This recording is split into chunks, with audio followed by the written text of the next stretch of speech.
pendapatan melalui YouTube ataupun blogger. Ilung hana jelas hukumnya daripada pengen hijuk ke gedanya. Pengen hijuk le orang yang mengurus blog gedanya ataupun YouTube, perusahaan YouTube-nya hijuk gedanya. Pengen hijuk ada nama pu bonus, katakanlah hadiah.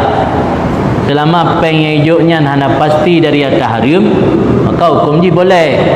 Tapi hijuknya ada nama upah, jualah ataupun upah. Upah yang baru dibenarkan dalam agama menyo perbuatan yang perbuatannya na kepayahan layak untuk mendapat upah. Nyebut hana hana layak untuk mendapat upah nyan jualahnya fasid.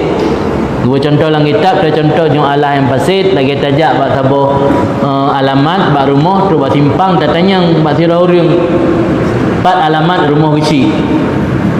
Dia pegah hati meja aju ente nak melompat timpang lain we unun ni melompat timpang pun we ui yang kena rumah besi.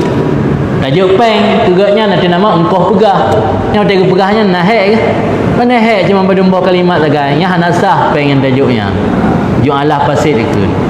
Maka tiga tit jawapan di tanya mbak orang yang profesian dari mana uang tersebut diberikan dan atas nama apa? Uang yang diberikan atas nama ongkos, but yang tanya pubutnya pun termasuk perbuatan yang bisa diongkosi dalam agama. Nah, dikata perbuatan yang jid diongkos dalam agama, perbuatan yang pada ada pubut menghasilkan lelah. Yang najid tak tung upah. But yang hana gebi tung upah lah agama. Tidaknya aku upah untuk pelumah-pelumah alamat orang. Pelumah alamat kita pegah lagi kan daya intak sampai tok rumah. Naik.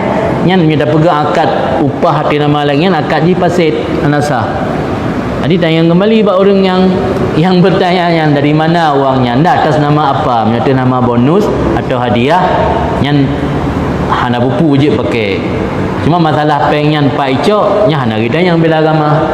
Tapi pemilik YouTube dan bloggernya, blog orang yang memiliki harta yang haram, selama harta yang halal masih ada, hukum terima sedekah dari orangnya boleh, walaupun hukum ji makruh.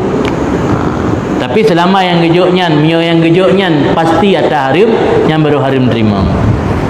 Lalu rasa hukum ji bisa kita katakan selama yang gejoknya dalam bentuk bonus atau hadiah, kau hukum terima ji boleh. Kecuali mereka jelas yang gejoknya dari hasil perjudian, yang baru harim. Yang jelas dari hasil perjudian, hukum.